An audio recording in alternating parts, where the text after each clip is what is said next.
Boa noite a todos, boa noite a todas, são 19h30.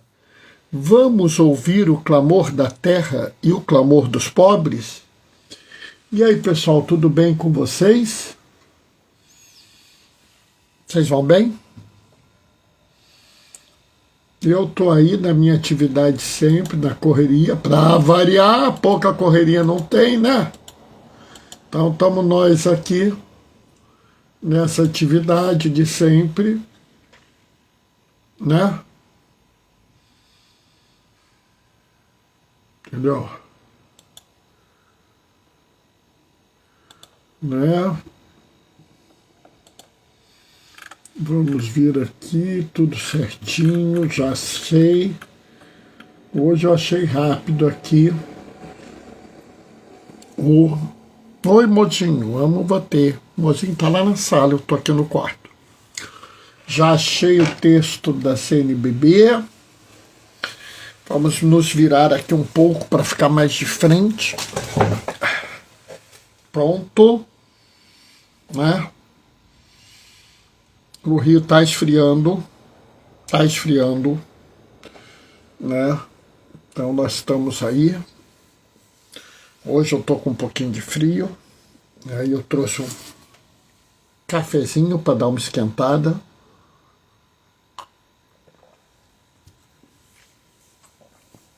Né? O dia hoje foi muito trabalhoso. Ontem eu cheguei da atividade. Oi, Indiane, tudo bem? Cheguei da atividade física um pouco tarde. Ainda dava para fazer a live, mas eu estava tão cansado que eu nem consegui ânimo de fazer a live, né? Porque ontem foi um dia muito enrolado, não conseguia, eu nem sei qual foi a leitura. Então, ontem furou mesmo.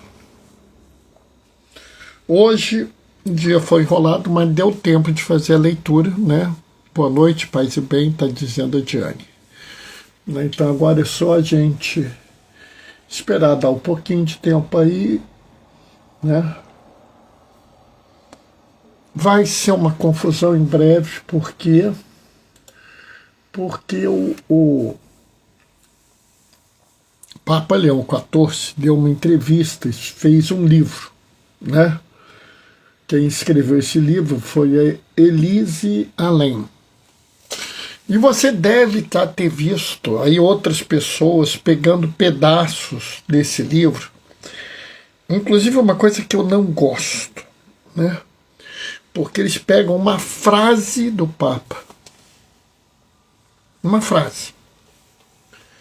Que dizem que está nesse livro. Né? Oi, Gracinha, tudo bem? Dizem que está no livro a frase, e a partir da frase eles concluem. Então, por exemplo, um grupo aí, que eu não vou dizer qual é, porque eu não dou palco para maluco, ainda mais quando não é maluco, é sujeito que distorce as coisas, diz assim: o Papa Leão XIV desmente que a guerra em Gaza é um genocídio. Então eles colocaram um post. Oi, Terezinha, boa noite, paz e bem.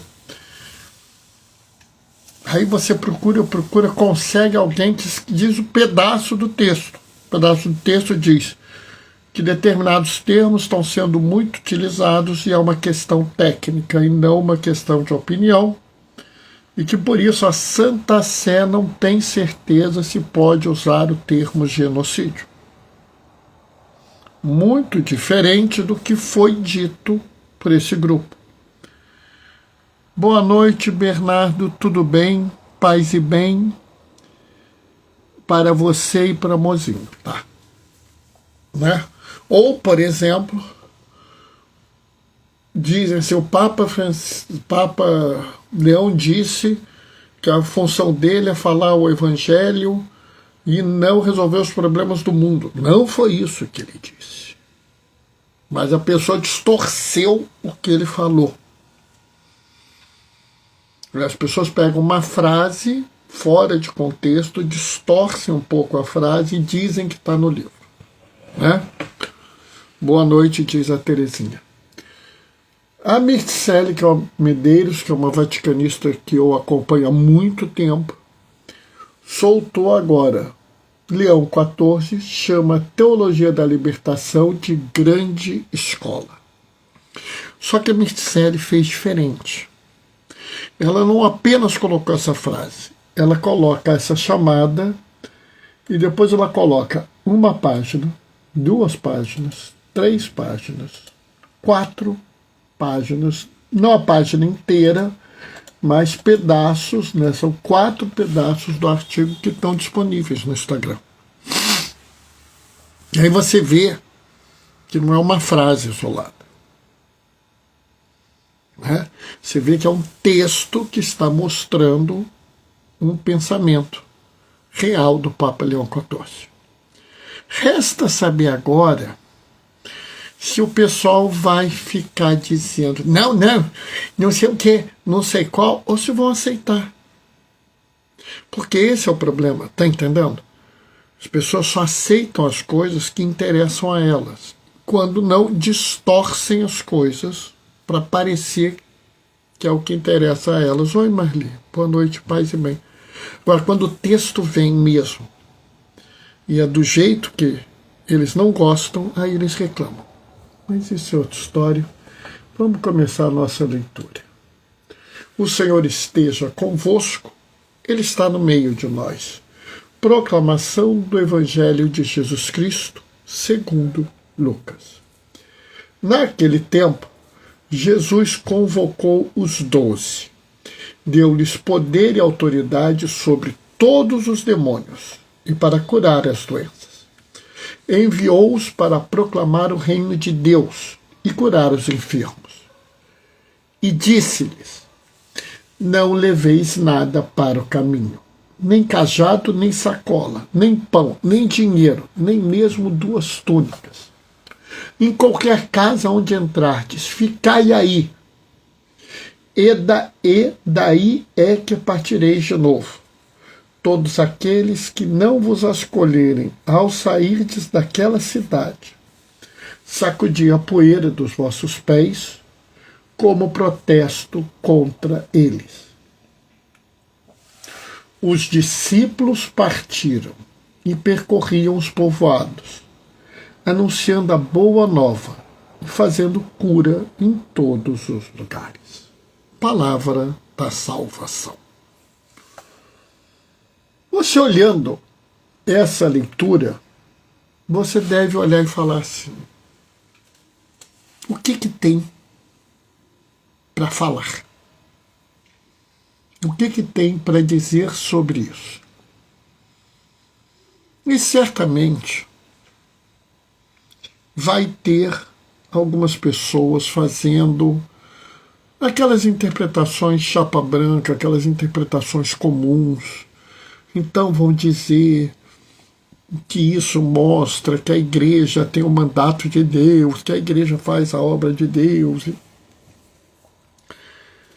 E tudo bem, eu acho que está certa essa interpretação, ela não está errada. Mas eu costumo dizer que me angustia quando eu vejo uma pessoa falar, 3 anos depois ela está falando de novo a mesma coisa. Por que me angustia isso? Porque isso para mim é um contrassenso. Né? É um contrassenso porque é como se a gente esquecesse que a palavra de Deus é viva, que Deus age ativamente na história da humanidade. Não, Deus não fica resolvendo lá o pequeno detalhe aqui, o pequeno detalhe ali, mas Ele está aqui para nos orientar, nos guiar na nossa caminhada de fé. Ou seja, Deus não fica, como muita gente acha, resolvendo o probleminha aqui, o probleminha ali, mas Ele guia a humanidade em direção à terra sem males.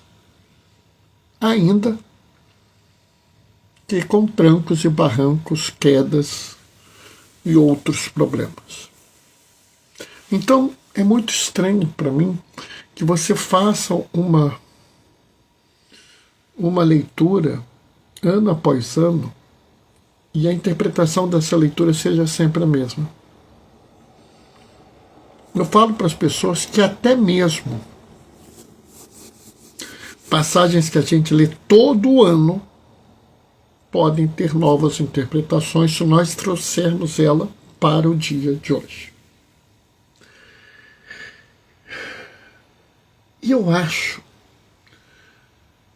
que nós temos uma interpretação diferente para esse texto hoje. Porque hoje não somos 12, nós somos 1 bilhão. Talvez até mais. Porque 1 bilhão são os que professam as religiões, né?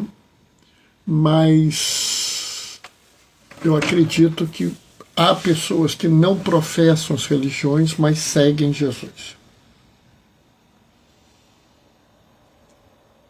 Então nós não somos 12, mas nós estamos nesse caminho. Bernardo, mas eu não recebi poder de Deus para expulsar demônio ou para curar doença. Ai, meu Deus do céu, Luizinho. É o Luizinho literal, tá gritando aqui. Luizinho, fica quieto. Vamos entender, pessoal, porque quando a gente lê a Bíblia, a gente tem que entender as coisas para a gente não ficar marcando bobeira. O que é expulsar um demônio ou curar um doente na época de Jesus? Tá? A doença, para o judeu da época, era manifestação de pecado. Qualquer doença significava que você tinha feito um pecado. Você tinha quebrado a aliança com Deus. Então, se você cura a doença, você está revertendo o efeito do pecado que a pessoa teve. Então, curar uma doença era um sinal de divindade. Quando Jesus dá aos seus apóstolos, né, aos 12, a autoridade para curar a doença, ele está mostrando que aqueles podem fazer o seu papel no mundo. O demônio, na época, não tem nada a ver com o demônio de Hollywood. Tá? Não tem nada a ver. O demônio, na época de Jesus, é totalmente diferente do demônio que o pessoal pinta hoje em dia. E, novamente, é uma manifestação divina. O que Jesus está falando é que ele deu autoridade. Lucas está dizendo que Jesus deu autoridade para que esses homens agissem em nome dele. E aí, esse é o problema, porque às vezes a gente não presta atenção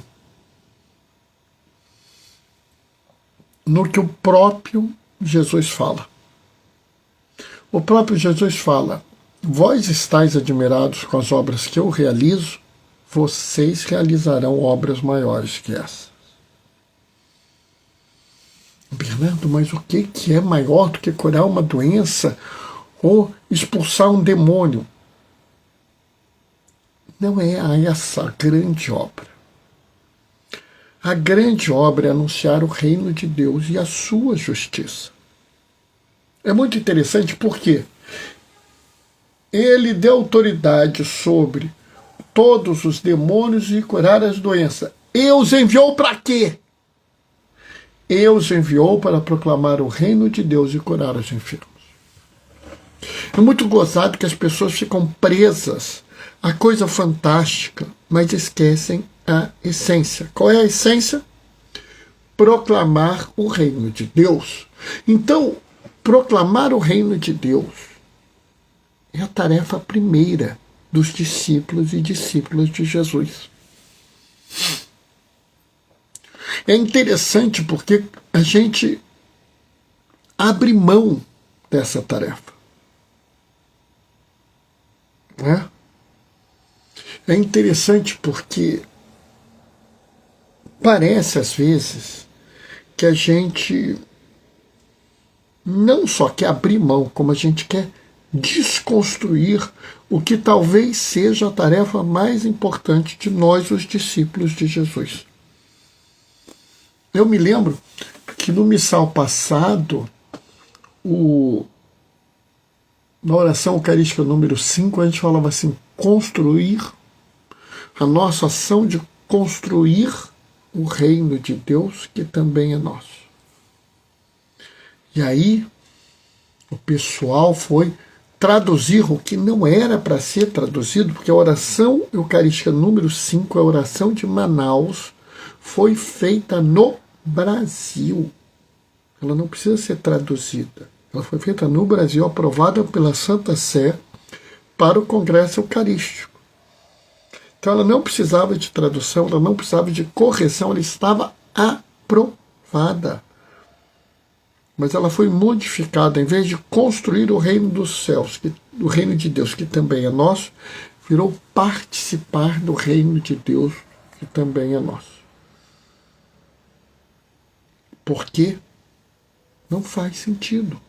Provavelmente porque setores atrasados da nossa igreja ficavam incomodados, como se dizer que nós construirmos o reino de Deus fosse alguma coisa blasfêmica ou alguma coisa indevida, quando, na verdade, essa talvez seja uma das maiores funções que nós, discípulos e discípulas do Senhor, tenhamos para fazer no mundo. Lá, com o próprio Deus presente na terra, encarnado em Jesus Cristo, nós fomos enviados para proclamar o reino de Deus. Não foi para anunciar, não foi para divertir, foi para proclamar o reino de Deus. Aqui está o reino de Deus. Bernardo, mas as coisas não estão perfeitas, sim. Sim. Porque nós não ouvimos a proclamação. Não foi só nós, o gênero humano, mas os próprios fiéis ainda não aceitaram essa proclamação. Nós ainda não nos comprometemos radicalmente com o reino de Deus. Nós ainda não tornamos o reino de Deus uma realidade, nem decidimos que isso tem que ser feito. Nós precisamos ir adiante, nós precisamos tocar em frente, nós precisamos agir. E ao seguir este caminho, nós temos que entender como nós vamos seguir esse caminho. E aqui eu acho que é o grande problema. O grande problema não é proclamar o reino de Deus. Todo mundo quer. O grande problema não é a gente seguir para o reino de Deus. Todo mundo quer. Me lembra até uma música do Blitz, da banda, que o Evandro Mesquita diz assim: todo mundo quer ir para o céu, mas ninguém quer morrer. E aqui eu não estou falando do sofrimento, porque toda vez que a gente fala dessas coisas, o pessoal quer pôr sofrimento. Não. Eu estou falando de compromisso. Quando eu falo sobre isso, eu estou dizendo o seguinte: há a necessidade de um compromisso, de uma mudança de forma de pensar que abala as pessoas. E Jesus coloca isso muito bem. Vocês vão para proclamar o reino de Deus. Não leveis nada para o caminho.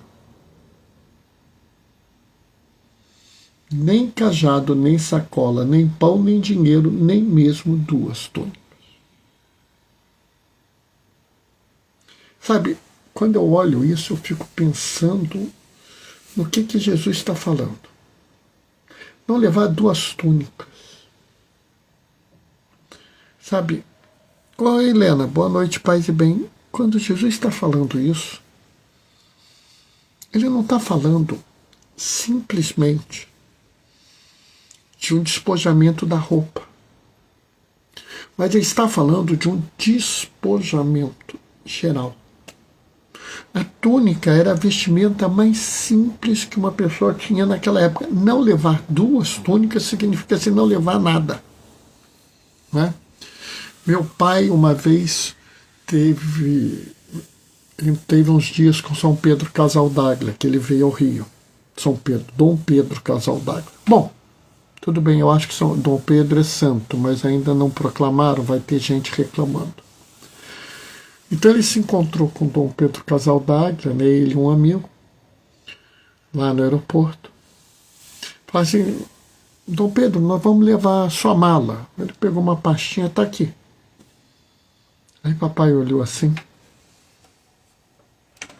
mas só trouxe isso, é uma muda de roupa, eu não visto 2 roupas ao mesmo tempo.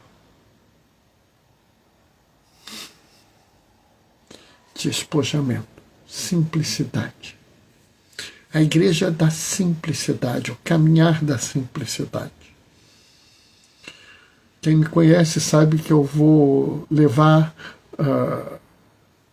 as roupas, eu vou nos locais fazer a minha celebração da palavra, enquanto eu vejo pessoas que vão fazer celebração da palavra, que levam dalmática, levam isso, levam aquilo, eu levo uma túnica, uma estola, acabou.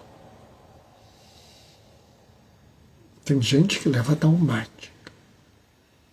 Não usa dalmática toda hora. Vai para o local de klezma, colarinho clerical,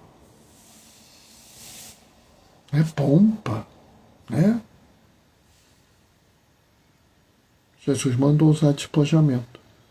Sabe, pessoal, eu vejo gente, inclusive, usando algumas coisas que não faz sentido.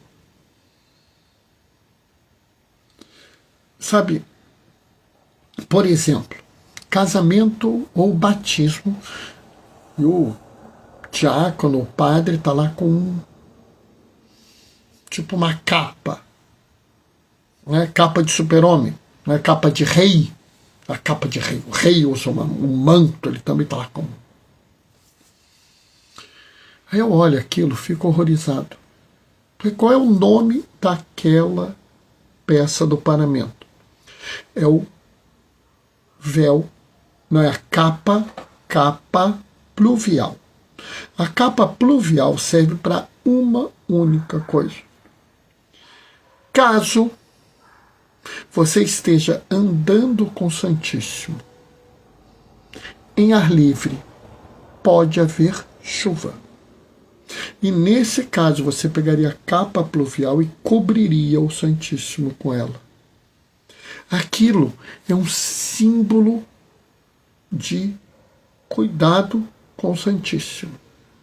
Se transforma num símbolo, né, de ostentação, de posição. Por quê? Porque essas pessoas não conseguiram entender até hoje que a espiritualidade não é a liturgia. Aliás, para Padre Hermes, tem um texto muito bom no eclesialidades.org que ele faz a relação entre liturgia e espiritualidade. Espiritualidade é muito mais que a liturgia.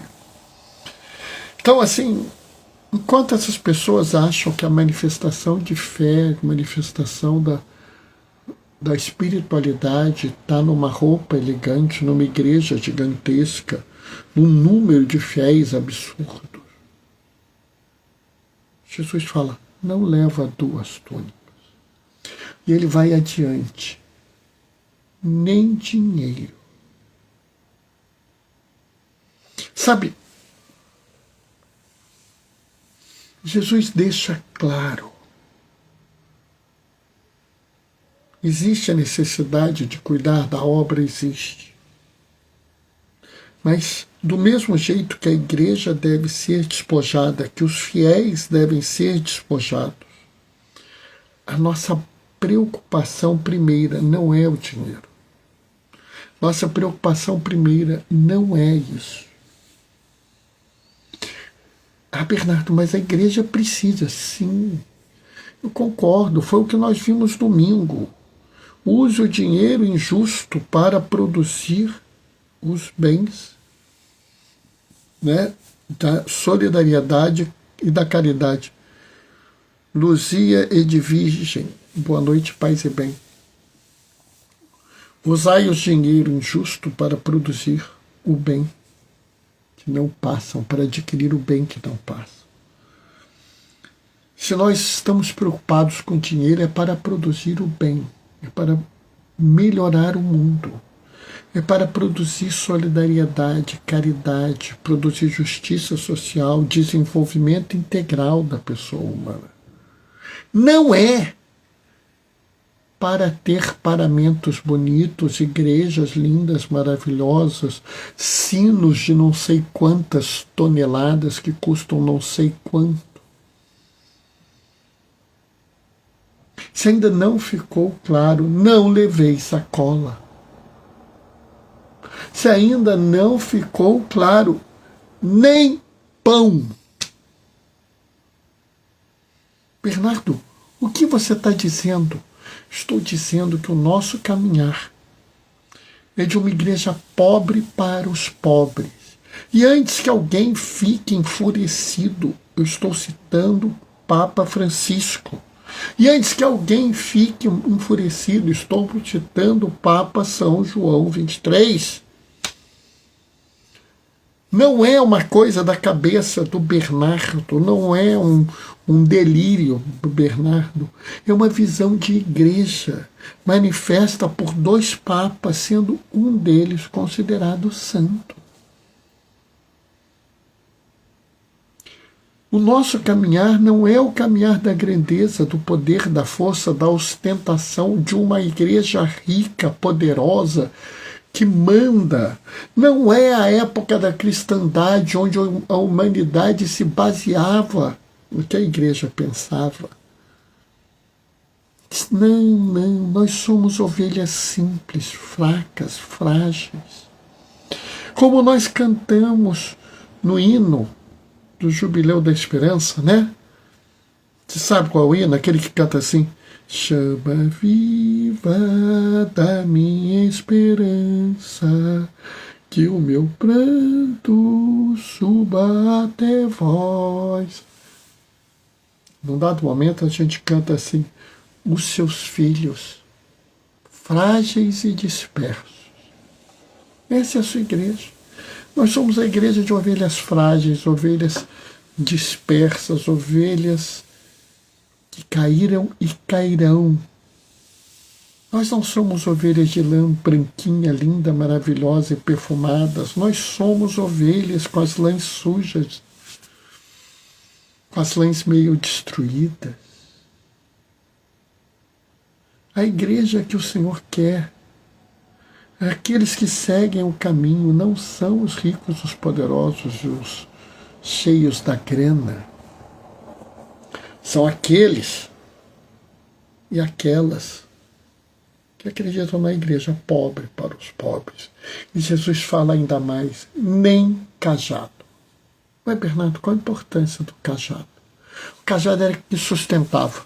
Sabe? Se você for andar no mato, se você for andar numa estrada de terra, cajado faz diferença. Inclusive as pessoas que fazem assim peregrinação e tal, eles até costumam usar bastão de caminhada, um em cada braço. Porque na hora que você desestabiliza e tal, você tem aquele apoio, aquela coisa, diminui a chance de você se machucar e tal. Jesus fala assim: nem o cajado. Nem o cajado que serviria para afastar uma cobra. Nem o cajado. Mas, Bernardo, Jesus não quer que eu tenha segurança. Não é a segurança que você tem que buscar. Sabe,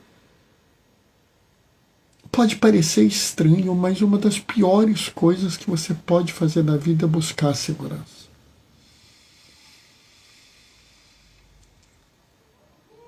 A segurança é contra o Evangelho. A segurança é o oposto do que Jesus te pediu. Mas, Bernardo, eu não estou entendendo o que você está falando. Jesus quer que você saia, que você vá para onde você não imagina ir, que você faça as coisas que você nunca pensou em fazer, que você se exponha. Você acha que os homens e mulheres que começaram a igreja estavam querendo ficar em locais seguros? Eu não estou falando de uma visão imbecil. Não, porque eu vou fazer isso, porque se for o caso, Deus vai me proteger, Deus vai mandar um anjo para me salvar. Não, para com essa visão de fé fantástica. Para. Eu não estou falando isso, não. Eu estou falando de você abrir mão dessa segurança falsa.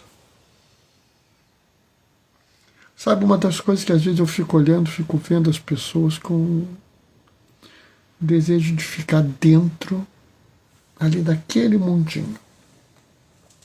Eu não saio do meu mundinho. Ah, eu quero estudar teologia. Ah, que bom. Você vai estudar teologia onde? Vou estudar teologia com o diácono Bernardo dentro da igreja. Pô, mas tem fulano é um cara muito bom. Fulano é um pastor metodista, eu sou católico. Fulano é um padre anglicano, eu sou batista. Qual o problema? Por que tu tá com medo? Mata. Ou eu vou seguir no mundo e vou distribuir comida para os miseráveis. Ah, eu não sei se eu posso ir não, porque eu tenho medo, eles podem ser loucos, eles podem me assaltar. Ou como eu mesmo faço, eu fiz isso. Eu não escondo isso de ninguém.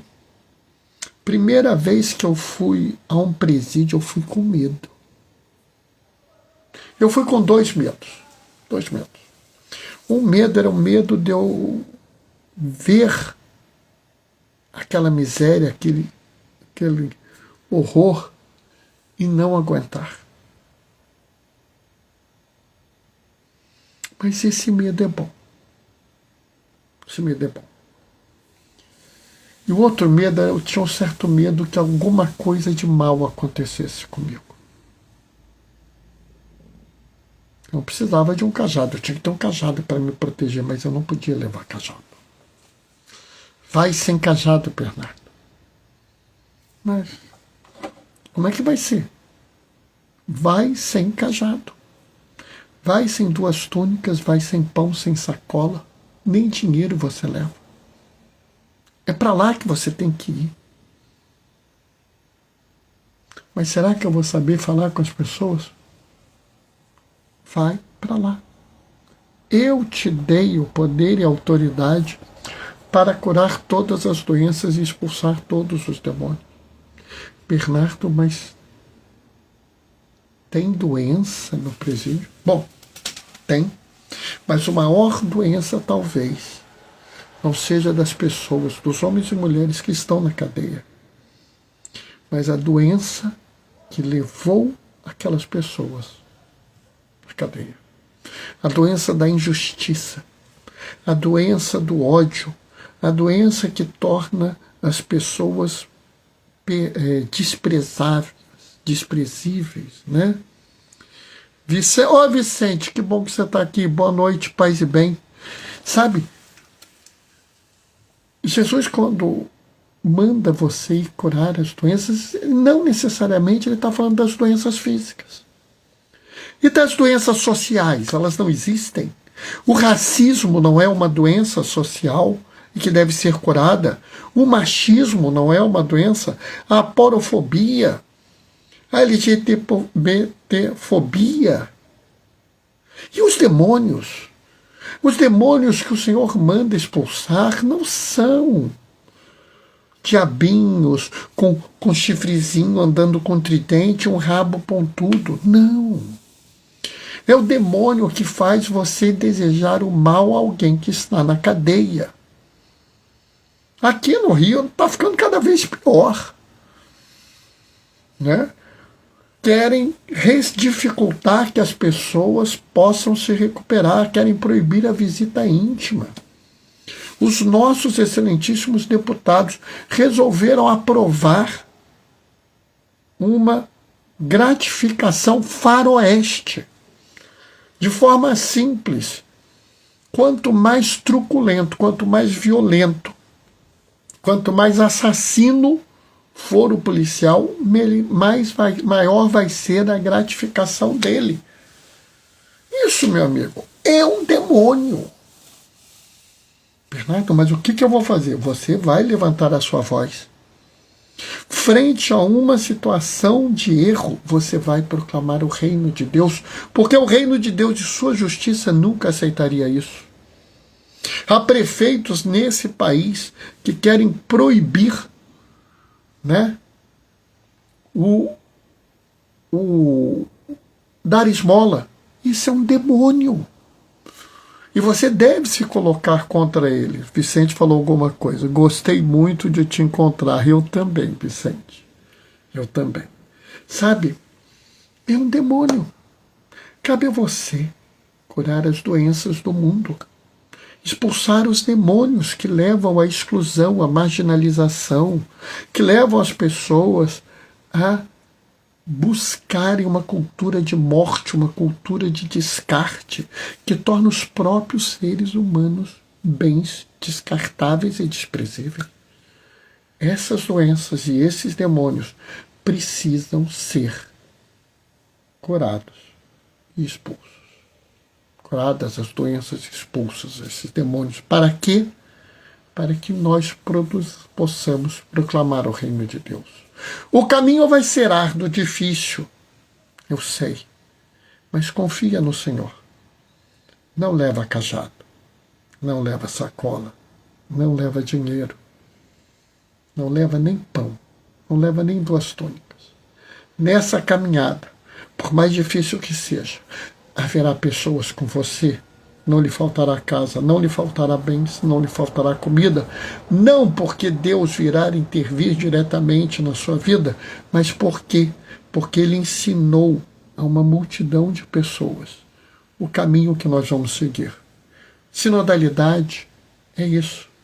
É eu entender que cada um de nós tem um papel, mas que todos nós, homens e mulheres, juntos, iremos até o fim, caminhando nesse terreno pedregoso, nesse terreno inseguro, nesse terreno confuso, caindo e levantando, até o dia que nós chegaremos na terra sem males.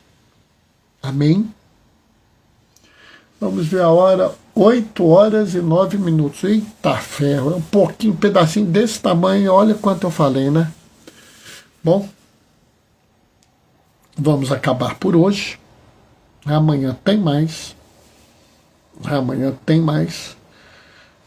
é quinta-feira, então amanhã tem mais, tá?